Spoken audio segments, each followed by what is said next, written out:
We've heard that John Wesley was a preacher, but how did he actually speak and perform his sermons?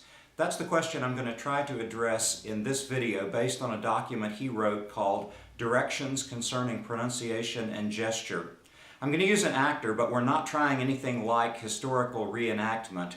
Rather, I'm going to use the actor to act out very particular aspects of John Wesley's speaking and preaching style that he discussed in this document, and also to have a discussion with me about John Wesley's preaching performance style. Despite the critical importance of preaching in early Methodism and the fact that George Whitefield's performance style has been studied in some depth by Harry Stout, there has never been, to my knowledge, a sustained study of how John Wesley actually performed his sermons. This has allowed interpreters of Wesley to write back into his age a number of anachronistic understandings of oratory and preaching performance style. John Wesley's Directions Concerning Pronunciation and Gesture, published in February 1749, gives us some substantial clues about how he performed his sermons. What I'm going to do in the following is to draw out from that document some of the clues it contains about John Wesley's style of preaching performance. The Directions Concerning Pronunciation and Gesture reveals the extent to which John Wesley's own practices of preaching reflected the highly developed oratorical performance culture of his day. The work was shamelessly, that is, without attribution, derived from a book by Michel Le Faucheur, originally published in 1657, that had been translated into English in 1727 as An Essay Upon the Action of an Orator as to His Pronunciation and Gesture done out of the French. Le Faucheur's work, in turn, utilized much of the wisdom of classical antiquity on rhetoric and speech, with long passages adapted from Cicero's De Oratore and other works, passages for which Le Faucheur himself did not give attribution. The work provides an excellent insight into commonly shared presuppositions about oratory and oratorical practices in the 17th and 18th centuries. That John Wesley utilized such performance techniques is illustrated from a comment by Horace Walpole, who remarked that Wesley appeared, quote, wondrously clean, but as evidently an actor as Garrick, referring to David Garrick, the best-known Shakespearean actor of the age. This quotation can be laid down beside a catena of quotations, most of which state that Wesley's preaching style was not flamboyant. One observer, in fact, described Wesley's preaching as, quote, chaste and solemn, close quotes. But oratorical performance did not have to be flamboyant in Wesley's age, and often took the form of solemn speech. Richard Heisenreiter has shown that Wesley's oral preaching, as revealed by third-party observers, was not significantly different from the substance of Wesley's preaching given in published sermons, with the exception of extended illustrations that appear in the oral sermons. In my view, this confirms that Wesley's oral style was not overly dramatic. And yet, the Directions Concerning Pronunciation and Gesture reveal how conscious Wesley was of elements of sermon performance. So I want to explore some of the specific aspects of Wesley's performance style that are revealed in the Directions Concerning Pronunciation and Gesture. The actor who appears in this is Russell Jonas, who was a Master of Fine Arts student here at SMU, and at the time when we made these video excerpts, was starring in the leading role of Richard in an SMU production of Shakespeare's Richard III. In what follows, then, I'm going to discuss a critical presupposition about John Wesley's preaching, namely his use of a periodic style of speaking, and Russell Jonas will illustrate the periodic style of speaking. Then Russell and I will discuss Wesley's ways of expressing emotion in preaching and his use of bodily movements, including gestures, in preaching. I will conclude by discussing the symphony of speech and emotion elicited by John Wesley's preaching performance. An absolutely critical presupposition of John Wesley's preaching performance was the periodic style of speaking. This means the division of speech into very distinct oral phrases that were called periods in classical rhetorical literature, with accented syllables at the end of a period. This was called a cadence, and with a noticeable pause called a caesura separating the phrases or periods. This practice seems to have been so obvious to John Wesley that he never even made a separate point of it, but referred to it at a number of points. Just to illustrate, by contrast, it is not the way I'm speaking right now. Just to illustrate, by contrast, it is the way I'm speaking right now. Got it?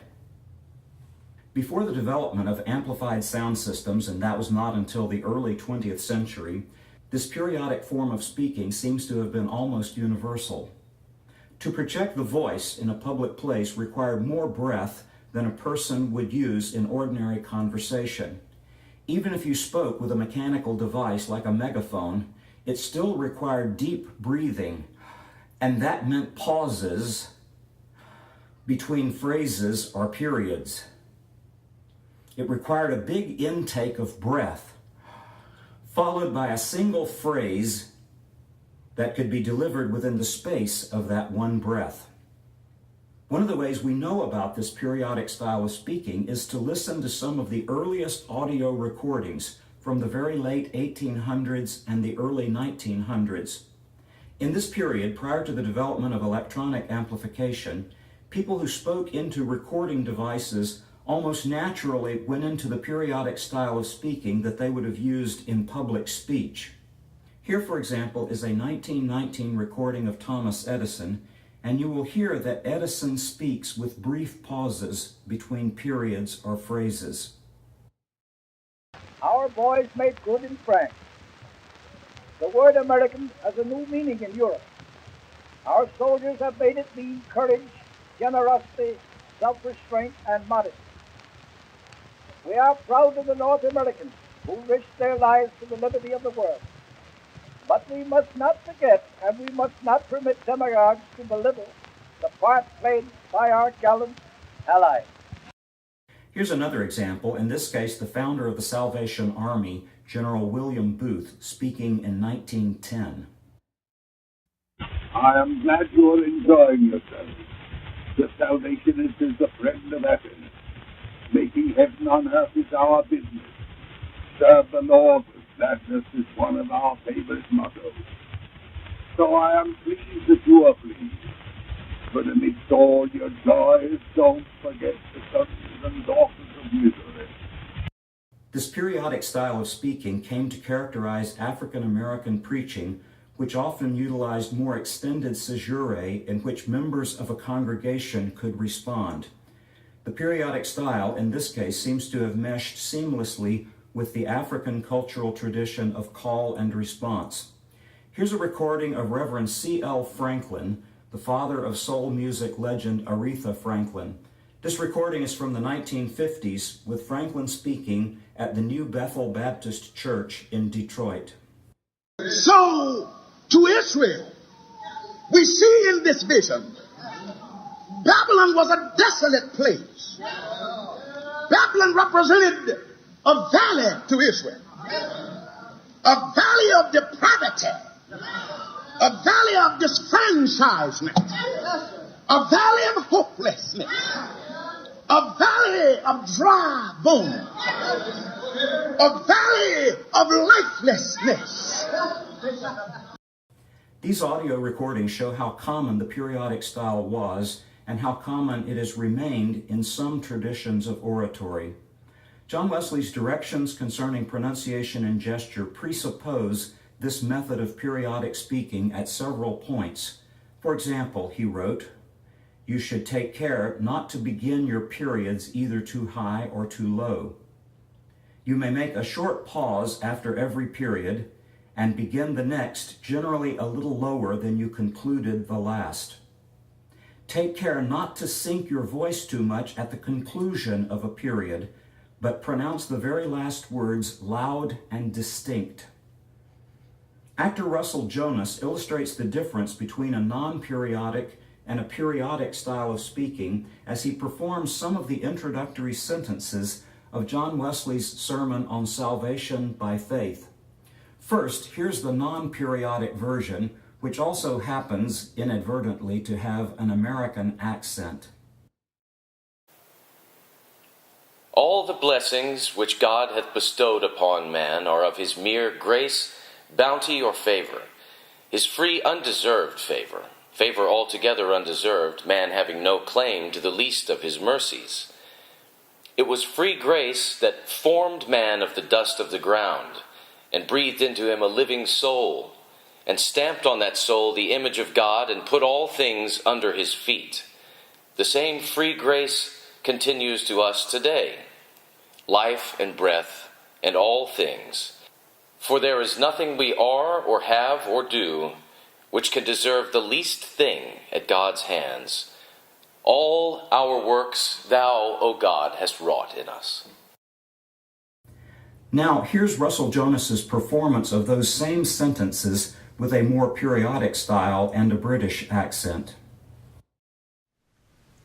All the blessings which God hath bestowed upon man are of his free grace, bounty, or favor. His free undeserved favor, favor altogether undeserved, man having no claim to the least of his mercies. It was free grace that formed man of the dust of the ground, and breathed into him a living soul, and stamped on that soul the image of God, and put all things under his feet.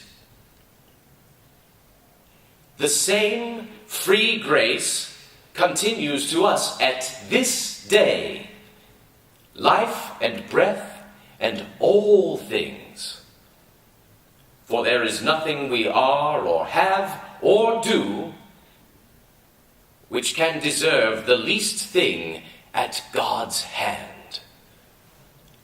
All our works thou, O God, hast wrought in us. Russell Jonas has a rich baritone voice. That's probably not how John Wesley himself actually sounded, since reporters stated that Wesley had a high-toned voice. But what Russell has illustrated in this second performance is that the oral period had a characteristic shape that had been described by Cicero and others.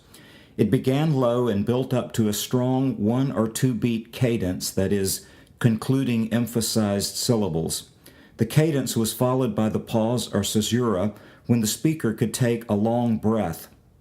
The use of repeated periods like this allowed speakers space to get the breath they needed for projecting their voices in a public setting. Caesurae gave a rhythmic quality to speaking and allowed sound to die down in an echoing or reverberating acoustical environment. Caesurae also gave hearers a little space to process phrases mentally before moving on to the next period or phrase. It was John Wesley himself who identified Methodism with the religion of the heart and insisted that Christianity, quote, is not barely a speculative, rational thing, a cold, lifeless assent, a train of ideas in the head, but also a disposition of the heart, end of quotation.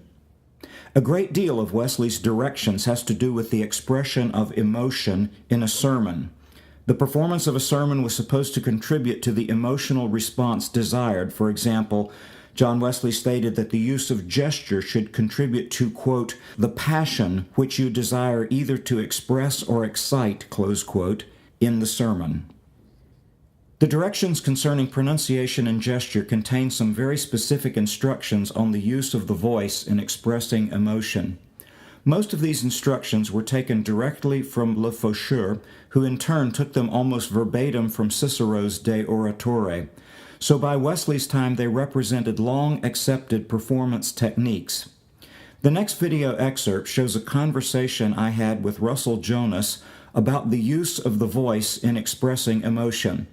Although this borders on the ridiculous at points, what we're doing in the following is reading aloud a section of Wesley's directions, and then we're trying to imagine what Wesley meant by his particular directions. Okay, what we're going to do now is read through some of John Wesley's particular rules for varying the voice and see if we can just make sense of this as we read it. So one of the rules is, if you speak of natural things merely to make hearers understand them, there needs only a clear and distinct voice. How would you do the clear and distinct voice?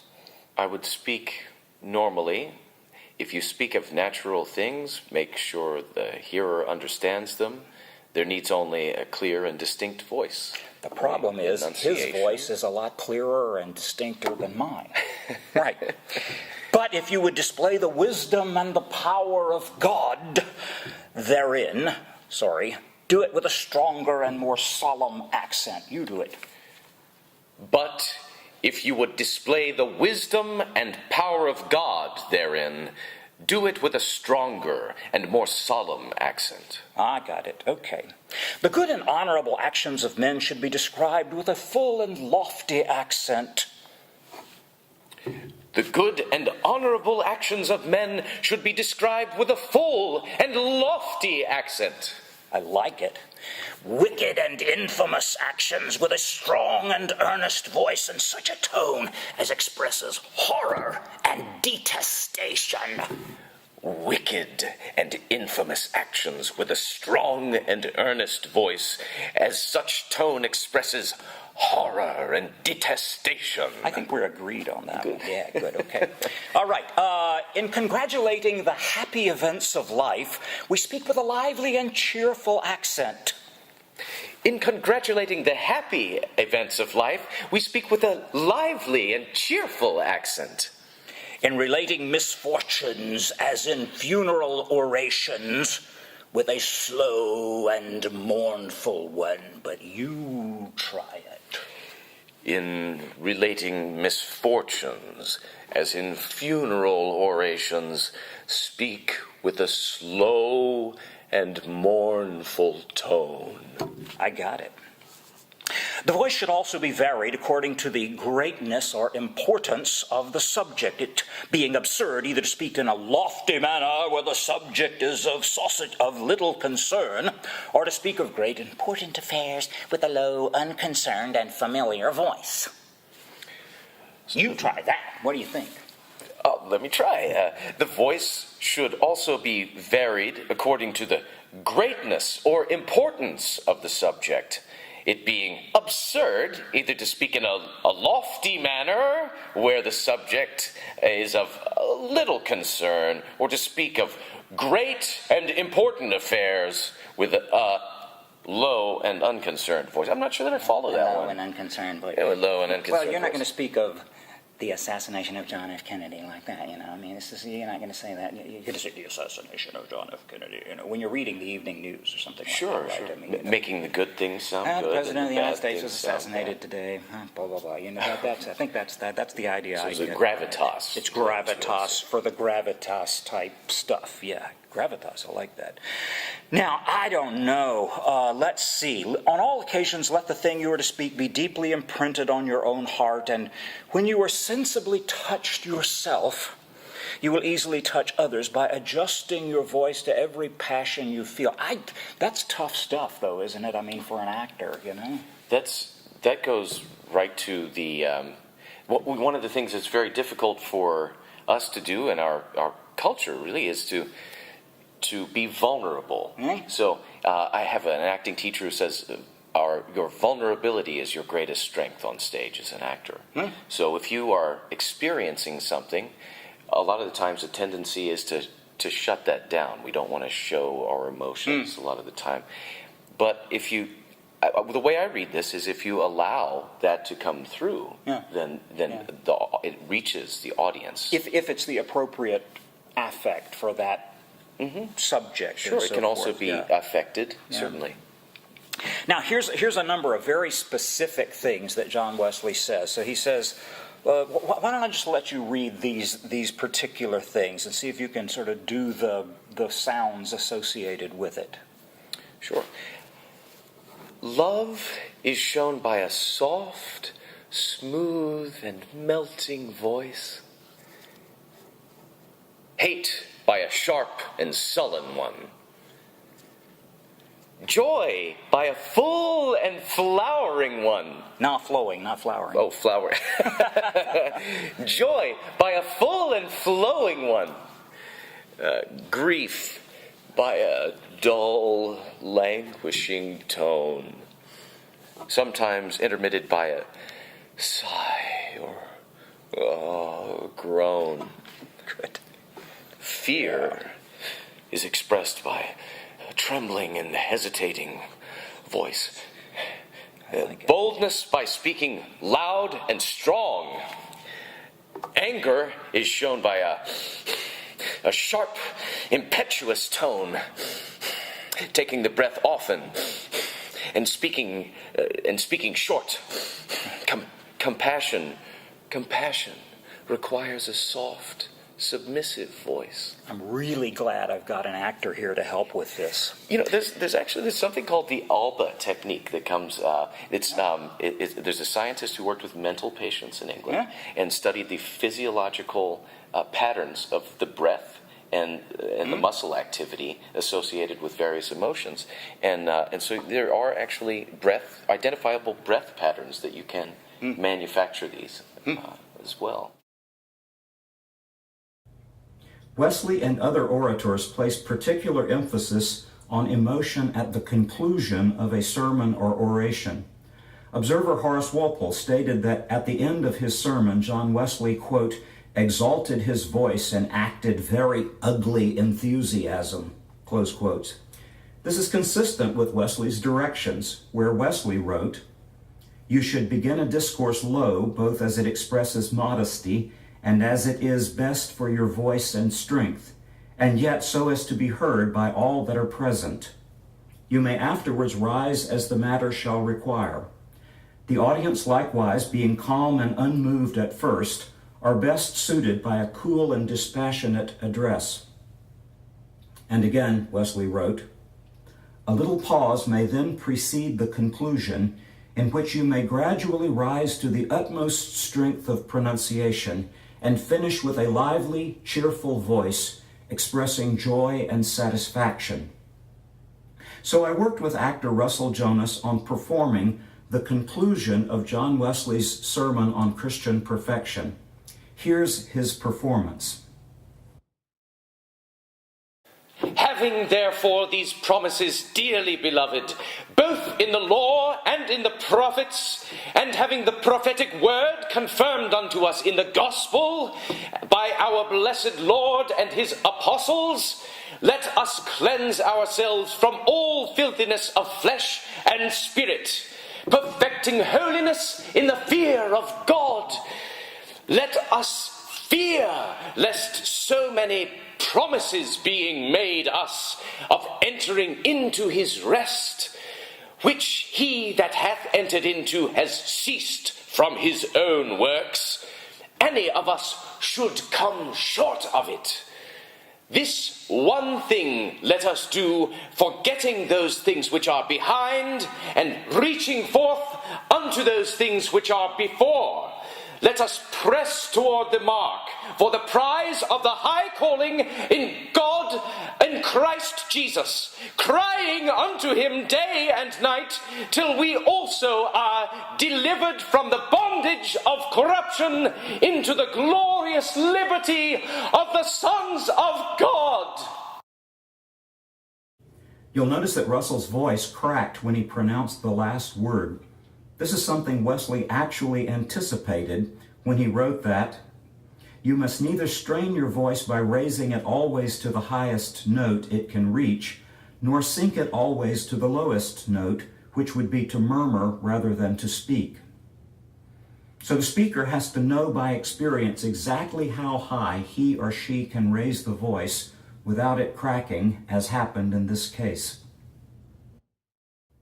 John Wesley's directions concerning pronunciation and gesture spends a good deal of time on the subject of gesture, by which he meant not only hand motions, but motions of the whole body as well.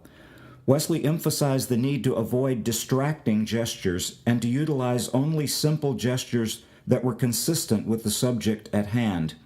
There's a very specific section on gestures using the hand or hands. Here's a discussion that Russell Jonas and I had about Wesley's directions concerning hand gestures. In this segment, I'm reading a section of Wesley's directions and discussing with Russell how one might perform the gestures Wesley described. We make use of the hand 1,000 different ways, only very little at the beginning of a discourse, right? And then I guess you build up as you build up the voice, right? Makes sense. Never clap your hands nor thump the pulpit. Right, you're not gonna do that. The preachers do it all the time. Use the right hand most, and when you use the left, let it be only to accompany the other. Right, yes, right. There you are. Thank you. The right hand may be gently applied to the breast when you speak of your own faculties, heart, or conscience. You must begin your action with your speech and end it when you make an end of speaking. So actually, let's try that with the sentence there about the image of God, and see if you can start the motion with your speech and end it with the end of that period. It was free grace that formed man. It was free grace that formed man of the dust of the ground, and breathed into him a living soul, and stamped on that soul the image of God. Yeah, and so you end it, yeah, right at that point. That's good. That's cool. So does it come up then on or the image of, or do you come down on that image of God, yeah, or is I'm it not sure. and stamped on him the image of God, or yeah, or something like that. It might be just be stamped on him the image of God, or it could just be stamped on him the image of God, I suppose. Yeah, but I think he's suggesting a longer motion, because you begin with your speech and you end with your speech. Well, here there's really three periods that we're talking about. Yeah, well, that's true. And so you've got to do it only with one of them, or with the final one. Yeah. If the first period is, it was free grace that formed man of the dust of the ground. Okay. And breathed into him a living soul. And stamped on that soul the image of God, then I'm using that final period. And then at your pause, then though, you have to come down and God. Yes, but bring your hand down as well. And put all things under his feet. Yeah. Okay. Right. And so there you're still at that point. Okay. Here's fun stuff about the hands. This is sort of defining the limits of your motion. The hands should seldom be lifted higher than the eyes. Right. But you're not going to go higher than that, nor let down lower than the breast. It's interesting, he didn't have a video camera, but that's kind of the yeah, same, it really is. it's the same limits that you would have, the frame you'd have for video. Then he says, your eyes should always have your hands in view. Well, I could still see them here in my peripheral vision. So that you speak to may see your eyes, your mouth, and your hands all moving in concert with each other and expressing the same thing. And I'm thinking, actually, it's like when you move to one side, say just your right hand, you follow that with your head and your eyes, and you follow it the other way. Yes, right. Or even if you were to use the right hand on the other side. And I guess what he's trying to avoid is, sort of going opposite directions with your eye and your face or something like that. Right. That's what you don't want to do. This is interesting. Seldom stretch your arms sideways more than half a foot from the trunk of your body. So let's see. 6 inches is right here. Okay, see where my limit is? You want to mark it out there? So it's a little further than that. See, 6 inches from the trunk of your body. So this is that it? So that's your limit. This is as far there. as I can. Okay, let's try it here. Yeah. And then the other side is something like that. Unless by the trunk of the body he means here, but I'm going to take it that the shoulder is part of that. So there's the frame that he's got to work in. So think about that frame, and then the eyes to the breast, and that's basically the rectangle in which he's saying the motions have to occur.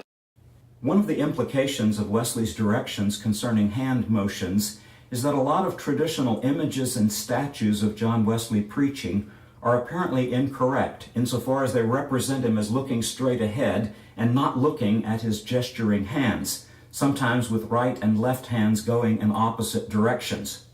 Wesley's directions prescribe a very small area in which hand gestures should occur. Iconic representations of Wesley preaching often show him with hands outside the box that Wesley defined in his directions. Wesley's directions concerning pronunciation and gesture places particular emphasis on facial expressions appropriate to the emotion that is elicited by a sermon. The face needs to express the emotion appropriate to each part of the discourse. If the preacher speaks of heaven, for example, and the preacher's face does not express joy, then the preacher's face doesn't communicate what the preacher's words are saying. So the preacher was to consider each part of a sermon and to think about what emotions were to be elicited in it. Wesley wanted to see a consonance between the words of a sermon, the preacher's facial expressions, and the preacher's use of the body. John Wesley's directions concerning pronunciation and gesture show him to have been a preacher who thought consistently about the art of performance. He envisioned the sermon as a lively performance and inveighed against dullness in pronunciation, in the use of the voice, in the use of the body, and in facial expressions. He envisioned lively words, lively ways of pronunciation, lively facial expressions and gestures, all as contributing to the cumulative effect of a sermon. He envisioned a consistent symphony involving the interplay of all of these elements in preaching. I think it would have been fascinating to see Wesley perform one of his sermons. But to be fair to John Wesley, he envisioned a sermon as more than merely a performance.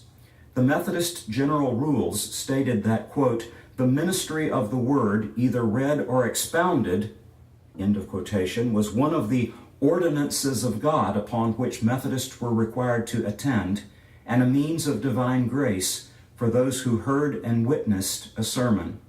Preaching involved performance, and it was also a means of divine grace.